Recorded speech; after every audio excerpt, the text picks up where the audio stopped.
Hi, Dr. Green. How's it going? Hi, it's going okay. Nice to see you. Yes, great. Well, thank you so much for joining us today. This will be our first in a series of hopefully several different podcasts, we're calling them, where we're meeting with different doctors and getting their insight about different questions regarding Noonan syndrome. So again, thank you very much for taking the time to talk with me today. Um, and just, for our community out there, I'm Corey Renshaw. I'm one of the board members. Dr. Green, I'll just kind of turn it over to you to tell us, if you could tell us a little bit about your background, and how you got involved working with kids with Noonan syndrome. Yeah, happy to, and thank you for the invitation. So, I my background. Okay, so I was born and raised in Israel, and this is where my accent is from. I was trained as a child psychiatrist. After realizing that this is the area in medicine that I like the most. And I was actually working as an attending in like inpatient unit, taking care of very severe psychiatric conditions, and got very frustrated with our lack of understanding of mechanisms that cause these disorders. And then I reached out to a physician scientist that came back from Stanford at the time, and he was studying rare genetic conditions that have psychiatric or developmental manifestations. And I started working with him, and that kind of like took me to a completely different direction, and I started to learn more about that, and it really fit my the way I'm thinking about things and the way I'm thinking about psychiatry. So um, uh, 2 years later, I decided that I'll have to go to America to do a fellowship, and I came to Stanford to a lab that focuses on studying children with genetic conditions, but also uses brain imaging studies to do that. So I started to do that. I did my postdoc on a syndrome that's called Turner syndrome, and really kind of like in a coincidental way, I was reading about Turner, and I suddenly started to read about this syndrome that looks like Turner, but it's not Turner. And I don't know if you guys remember they used to call it like male Turner even. And starting to read about it, I started to realize that there's not much known and not much studied about Noonan syndrome, and started to get very interested in that, had like really initial funding, which I just want to emphasize how important it is for people who get interested in the field. So my main mentor, Alan Rees, back then agreed to just give me some money to scan few kids with Noonan syndrome and see, and I did that, and that again led me to refocus my interest almost exclusively on Noonan syndrome for a few years, and I got Career Developmental Award and started my own lab at Stanford. So yeah, that's the that's the background. That's great. So how many years has it been since you've been researching Noonan syndrome or working with Yeah. kids with Yeah, Noonan I think syndrome? I started in 2016 was the first child with Noonan syndrome that I met, and yeah, so it's been 5 years. That's great. Yeah. So can you tell us about any research or studies that you've worked on or are working on currently? Yeah. So it's actually a great time to talk about it because we just kind of like completed the first study of on Noonan syndrome, and we are focusing on brain development, and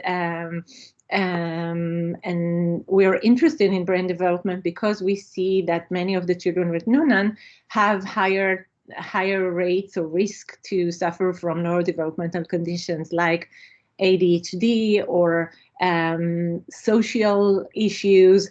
And so few of the recent results that we have is one about the brain structure, that we see that certain areas in the brain are smaller compared to our control groups, and we think this, we don't not only think, we also did some analysis that showed that that relates to some difficulties in inhibition, in the ability to stop before you talk, or to think about what you're going to do and not just do it. A simple example is like a question in the class, the teacher asks something and the child just answers without waiting and seeing. So we find that. We also recently published a paper that talks about the connections of different parts of the brain, and we call it white matter. You can think about it as like tracts between, like as roads between cities. So we also showed that having a Noonan syndrome affects the efficiency that those tracts work, and we think that's also related to the increased frequency of neurodevelopmental conditions. And there's actually a lot of new publication in the pipeline. One of them is I think of an interest to parents, is that we have a study coming up, really because we did such an extensive cognitive battery measuring a lot of skills in the kids. So we're going to publish like a report that kind of like summarize that. That's the goal, to provide some summary to the community. So that's coming up too. And currently we have a new study that expands and look at children with Noonan syndrome compared to other rhizopathies in order to better understand the effects of each mutation on the brain. And we're recruiting for that. I'm happy to share the screen if you guys want to take people can take a brief screenshot. Yeah. And then we can. Can you see that? Yes. Okay, so you can actually use this barcode to get in and see our recruitment, and you're very happy to also go on our website and look. But yeah, we would really like to have you come here. We are looking now for kids between the age of 5 to 13. They can be boys and girls. So that's greenlab.stanford.edu/project/NS_study. Yeah. That right? That's the URL to get there? Yeah. Okay. Thank you. I don't know how to stop sharing my screen. Just a sec. It's fine. If you go up in the, oh, there you go. Yeah. Okay. we don't see that all the time, so yeah.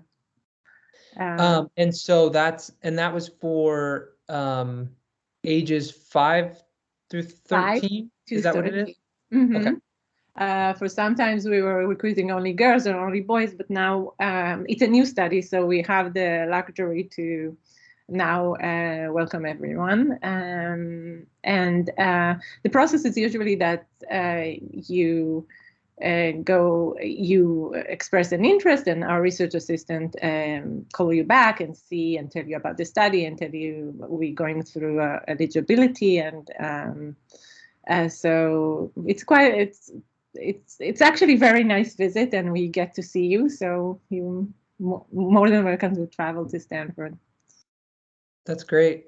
Yeah, we'll make sure that we get the word out on that study and let our community know so that they can participate in that if they're interested. So yeah, Thank you for that.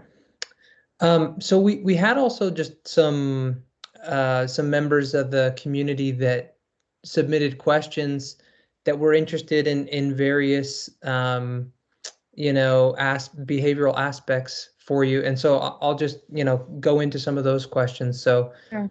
the first one, I would love to know more information about the development of our children who spend a great amount of time of their developmental years in the hospital, in and out of surgeries, in discomfort and pain, and in stressful and traumatic experiences. How might that affect their emotional development? So what I'm going to do now is just thank you for the question. I think it's a great one, and I'm going to wear my child psychiatrist hat and less of the researcher hat, because we have not studied those aspects in the life of children with Noonan. So I'm talking more generally about children who experience a lot of we actually call it medical trauma. And it means that they experience a lot of hospitalization and intervention and suffer from pain and invasive procedures. So we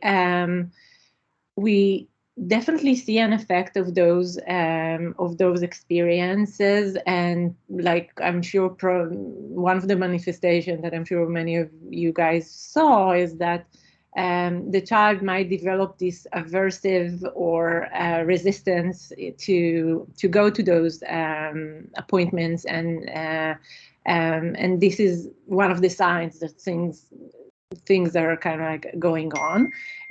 But this is in the older ages. But I also want to kind of like think with you about trauma that happens before the child is verbal, and then the kind of like signature that will be left are not going to be verbal. He's not going to express that, but you can see that the child become more tense or sad, or kind of like a more introverted behavior, or even more kind of like agitated, and can be even aggressive in those situations. So I think without we're talking in a very general terms, but without kind of like making it, first of all, I want to say that medical interventions are frequent now with kids, and most children's hospitals knows how to manage. The proximity of the parents going to be critical in those events. So I think most places that kids are hospitalized at allow for close proximity of the parents, and this is one of the protective things we can do. Also, there's a lot of effect of how the parents themselves communicate the environment to the child, because in those days the child is mostly depends on us. So this is really critical to communicate that in a containing and not overwhelming way, as much as we are probably very worried and overwhelmed ourselves. So this is few things that we can do. And after the fact, I just want to say that from my experience with different genetic conditions, usually I see the kids are super resilient, and they are also after overcoming the first years that can be very, very challenging medically, most of them go and have pretty stable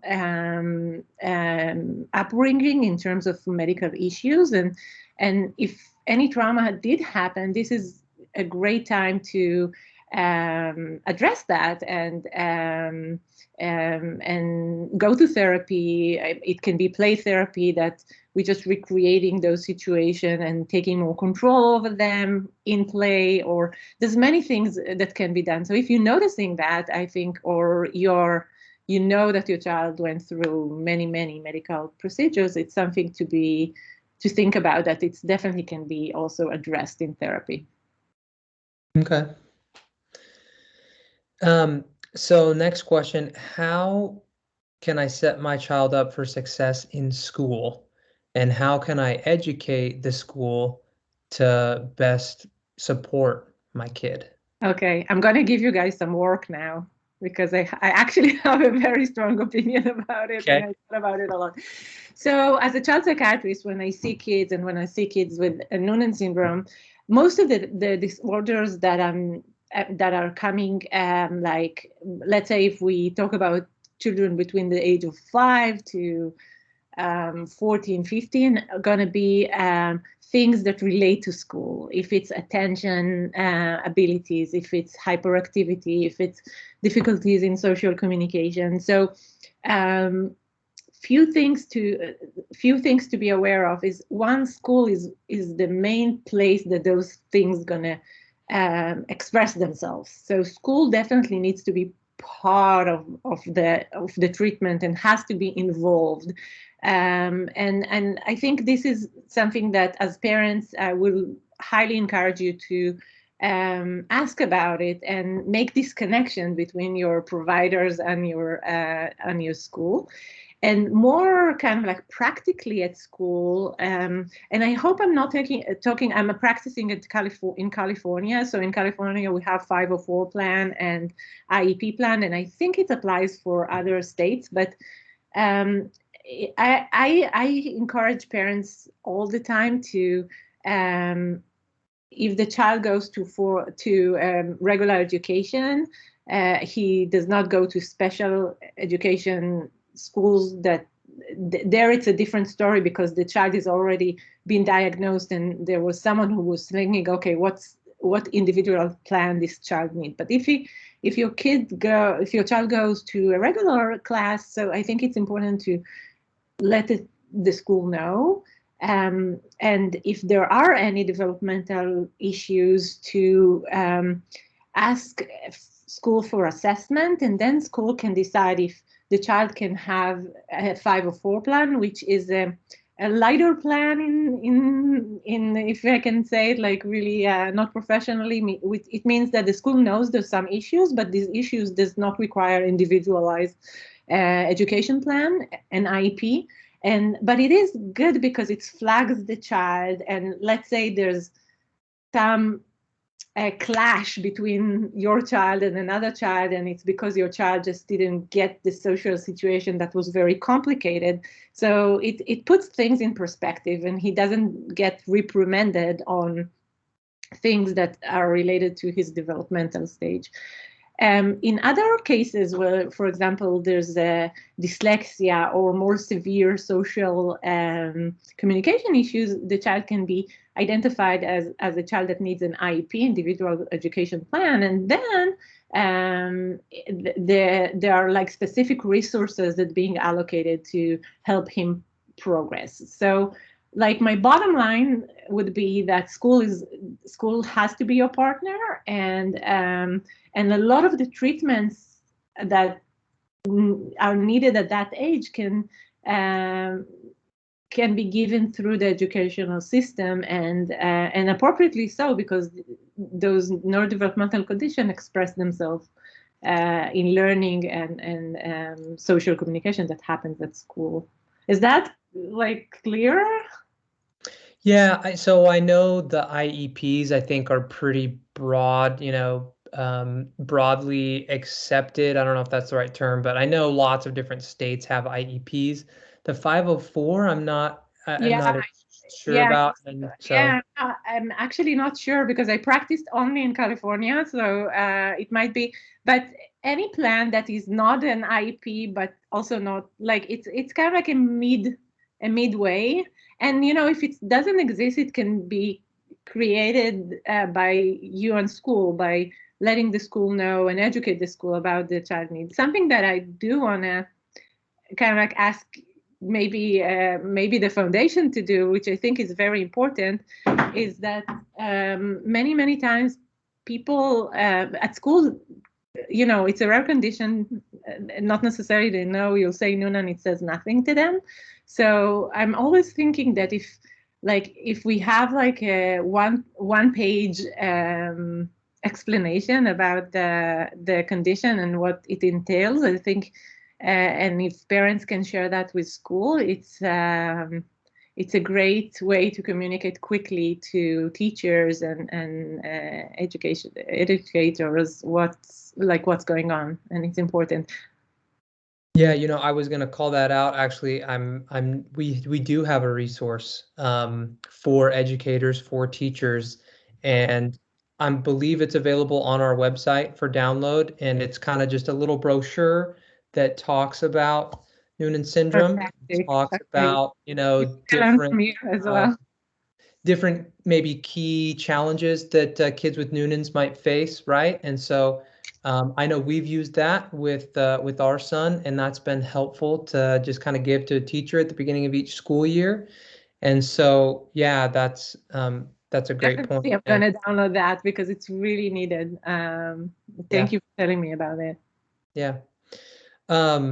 So is there a type of treatment, medication or other that's been shown to be more successful with Noonan's kids than other treatments? Like in the area of ADHD or social skills, things like that. Yeah, so it's a great question. So I'm saying today, but I'm saying today, and we are acting on a place that we haven't studied and did everything yet. So I think that the short answer is currently no, but it's much more complicated than that. First of all, I want to say that kids with Noonan syndrome have higher tendency or risk to suffer from ADHD, for example, or from social skills issues, or from learning difficulties. So for each one of those, there are the intervention that are available for the large majority of the population, and having Noonan syndrome is one does not necessarily say that your child will have the other condition, and second, from what we know from other genetic conditions, that these kids are typically very responsive, as responsive as other kids to the traditional intervention. But I think that Noonan syndrome and all the rosopathies are one of our greatest opportunities in medicine to open the door to pathway-specific treatments. And I'm sure that most of you are aware that there are already medications that affect the pathway, the RAS-MAPK pathway that is affected in Noonan. And currently, it's being given only for other manifestation in other syndrome, in neurofibromatosis. It's given to big tumors on the skin of the kids, a condition that kids with Noonan do not have. But it's just a first example of how medication that directly target the pathway are already out there. So I think that in the future we'll see more and more options to intervene in the pathway and then have specific medications. Okay. Yeah. Is there a link between any of the neuropsych or behavioral issues commonly associated with Noonan's and sleep disorders? Okay, so again, child psychiatry hat, because I'm not that familiar with studies in Noonan and sleep. I'm just not familiar. It might be that they're out there, but so that's going to be my disclaimer here. I would say that, as I mentioned, and is, for example, ADHD and issues with attention and inhibition are associated with sleep disturbance. So a lot of the kids with ADHD symptoms will suffer from effect on their sleep. Some condition can be extreme and actually aggravate the ADHD symptoms, for example, obstructive sleep apnea. And for example, if your child had any feeding issues that are related to the structure of the organs in the neck and the mouth, so he might be more prone to have obstructive sleep apnea, which means like short stops in breathing while the child sleeps, and that makes ADHD much more, it aggravates the symptoms because the brain just doesn't get enough oxygen. So that's, for example, but that's extreme. But even without obstructive sleep apnea, we do see association between sleep difficulties and ADHD, and sleep difficulties and autism spectrum disorder for sure. There's one study that just came out about treating children with sleep issues and ASD symptoms, autism spectrum symptoms, with melatonin, which showed good effect and safety. So I'm in my clinic now, feel much more comfortable to do that after I ruled out other symptoms. So and also I want to say that pain and kids with Noonan do suffer from pain. Pain can definitely also affect the sleep. Mm-hmm. With the melatonin, is that like a nightly dose of melatonin? So I highly recommend to do it with someone that is, it's over the counter, but I highly recommend to do it with your PCP or a professional. But yes, it's a nightly dose, and usually I use the extended release because the short ones affect the induction of sleep, but we are actually want to target the whole night. So I tend to use the extended release one. Okay. Yeah. So this is a question probably a lot of us parents can relate to. I would love to know why Noonan's contributes to my son's obstinance. He is a sweet child, but opposes every single thing. Okay, I want to say that we saw in our study 45 kids with Noonan syndrome, and I have to say, the reason I'm kind of like smiling is because the question is really nicely kind of like framed, but also it's something that all the parents say all the time. So my suspicion it's relates specifically to Noonan. That's my my guess. But I want to say that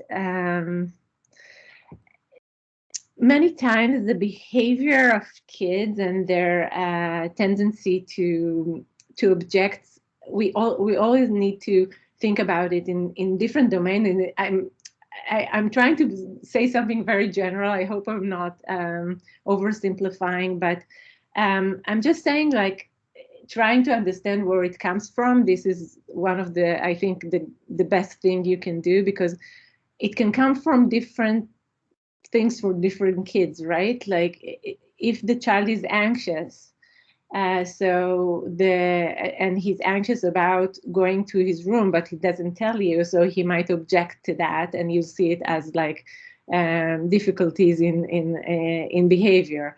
If the child is hyperactive or have difficulties in attention, you can see it the same way. If he struggles at school, you can see it the same way. So those type of behaviors are really the endpoint of so many things that can happen with the child. So I'm saying it's always important to think and think about it as kids at younger ages have less abilities to verbally express themselves and internally look at what's going on emotionally. So it many times come out as a behavioral. But with that being said, I think that sorry, I lost the track of my thoughts. But with that being said, I think it's something very typical to Noonan. I honestly think so. I'm not sure that my explanation is right, and it might be something much more biological. I do want to say that there's very easy interventions there. I highly recommend parents to go to parent management training that kind of teaches you how to deal with those behaviors. And I always tell parents, like, none of us is born a parent, but also parenting a child with developmental difficulties, it's a different skill. It's a different set of things you need to learn. So highly encourage you to learn that. It's nothing about you as parents. It's just a different story. Yeah. Yeah. Well, maybe we have time for just one more question. Okay. And we've touched on this a little bit, but it would be great to hear about ASD, ADHD, dyslexia, and other cognitive or psychosocial issues associated with Noonan syndrome. Yeah.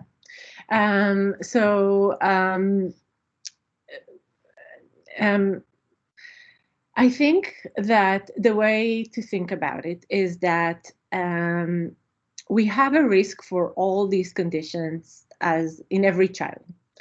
But when your child have a Noonan syndrome, this becomes a higher risk, but it's only a risk, right? It's not necessarily means that the child will have any of those, or for sure not all of those.